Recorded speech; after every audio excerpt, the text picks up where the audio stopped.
معزز سامعین کرام، صاحب صدر اور میرے ہم مکتب ساتھیوں، السلام علیکم۔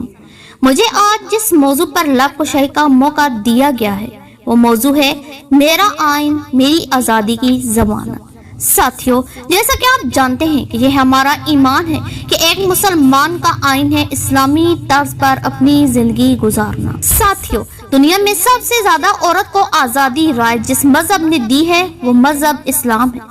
بعض بدبخت لوگوں کا خیال ہے کہ پردہ ترقی کی راہ میں رکاوٹ ہے، مگر ایسا نہیں ہے۔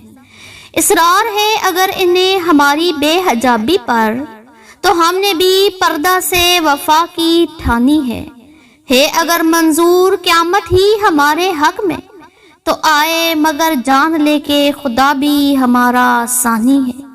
تم نہ جھکنا، تم نہ رکنا، تم نہ تھمنا، تم نہ دبنا، تمہیں سے تو روشن اب ہماری عزت کی پیشانی ہے۔ صنف نازک کس نے رکھا ہے بھلا ان کا نام، ان کی پرواز روب سے تو قیادت بھی پانی پانی ہے۔ ساتھیوں، عورت مارچ میں پاکستان کی سڑکوں پر خواتین کے حق میں نکالی جانے والی ریلی اگر واقعی عورتوں کے حق میں ہوتی تو اس میں آویزہ کیے گئے پلے کارڈ جس پر لکھا تھا میرا جسم میری مرضی میں آزاد ہوں کے بجائے ان پلے کارڈز پر درجہ ذیل نعرے تحریر ہوتے تو نہ صرف معاشرہ ان کے اس عمل کو سراہتا بلکہ قوم اور ملک کی عزت میں بھی اضافہ کا سبب بنتی۔ نمبر 1، مجھے وراثت میں حصہ دو۔ نمبر 2، تعلیم میرا حق ہے۔ نمبر 3، گھر کے کاموں میں عورتوں کا ہاتھ بٹانا حضور صلی اللہ علیہ وآلہ وسلم کی سنت ہے۔ بہترین مسلمان وہ ہوتا ہے جو عورتوں کے ساتھ اچھائی سے پیش آتا ہے۔ مومن مردوں اپنی آنکھیں نیچی رکھو۔ عورت نہ صرف مرد کی بلکہ ریاست کی بھی ذمہ داری ہے۔ باعزت روزگار ہر عورت کا بنیادی حق ہے۔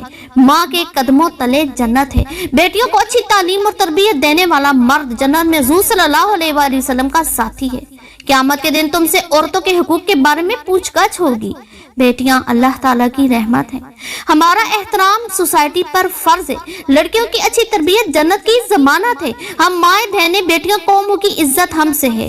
ہم شوکیس میں رکھے کھلونے یا مارکیٹ میں بکنے والی کوئی چیز یا ٹی وی پر چلنے والا اشتہار نہیں بلکہ ایک قابل عزت زندہ جیتی جاگتی حقیقت ہے۔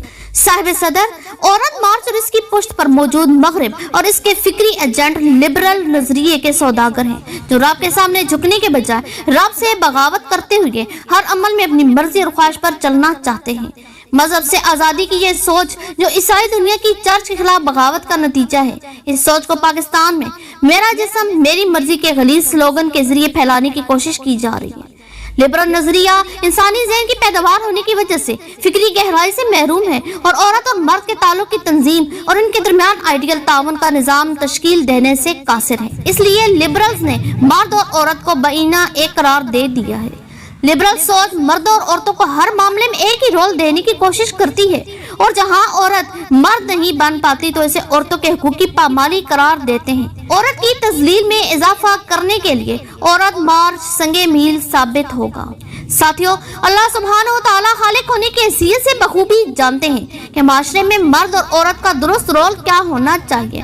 بھلا وہ نہیں جانے گا جس نے پیدا کیا، اس پر وہ باریک بین اور خبردار ہو۔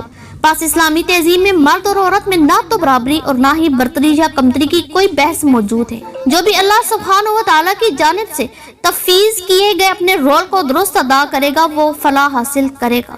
پس اسلام عورتوں کو تعلیم، کاروبار، نوکری، ملکیت جیسے تمام حقوق دیتا ہے اور ان تمام معاملات میں مرد اور عورتوں دونوں کو اللہ کے نازل کردہ حدود و قیود کی پابندی کرنی ہوتی ہے۔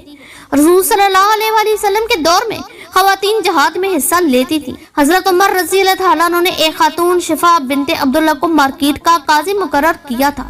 خواتین مسجد میں خلیفہ کا احتساب کرتی تھی۔ ریاست کی سیاست میں ان کا کردار موجود تھا اور اسلامی معاشرے میں نئی نسل کی تربیت کرنے میں خواتین اہم ترین رول ادا کرتی ہیں۔ اسلام نے واضح احکامات وضع کیے ہیں جو مردوں اور عورتوں کے تعلقات کو منظم کرتے ہیں۔ عورت کے لیے نامحرم مردوں سے اور عوامی مقامات پر پردے کا حکم، عورت اور نامحرم مرد کی خلوت میں ممانعت، مردوں اور عورتوں کو نظریں نیچی رکھنے کا حکم، مردوں اور عورتوں کی معاشرتی زندگی کی الگ الگ تنظیم، مردوں کو عورتوں کے نفقہ کی ذمہ داری کی تفویض، مسلم خاندان کی تشکیل و تعمیر میں ماں کا انتہائی اہم رول، اور رشتہ داروں کے حوالے سے خصوصی احکامات ایک منفرد مسلم معاشرتی زندگی اور معاشرے کو تشکیل دیتے ہیں۔ اس منفرد اسلامی معاشرے کی بنیاد صرف اور صرف اللہ کے احکامات ہیں، جن کی پابندی مردوں اور عورتوں دونوں پر لازم ہے۔ عورتوں سمیت معاشرے کے تمام طبقوں کے حقوق کا ضامن صرف اور صرف اللہ سبحانہ و تعالیٰ کی جانب سے نازل کردہ شریعت ہے، جس کو خلافت کا نظام نافذ کرتا ہے۔ 99 ہجری سالوں سے خلافت کی عدم موجودگی نے ہمارے معاشرے کو مغربی بیمار اور کرپٹ افکار کا اکھاڑا بنا دیا ہے۔ انشاءاللہ جلد قائم ہونے والی خلافت ہمارے معاشرے کو خاندان سے لے کر ریاست تک تمام فکری بیماریوں اور غیر اسلامی افکار سے نجات دلائے گی۔ شاعر مشرق علامہ محمد اقبال عورت کو مخاطب کر کے فرماتے ہیں: بطول باشو پنہاشو ازی اثر کہ در آغوش شبیر بغیرے، بطول بن جاؤ اور اس زمانے کی نظروں سے چھپ جاؤ کہ تمہاری گود میں پھر ایک حسین پرورش پا سکے۔ آپ کی سماعتوں کا شکریہ۔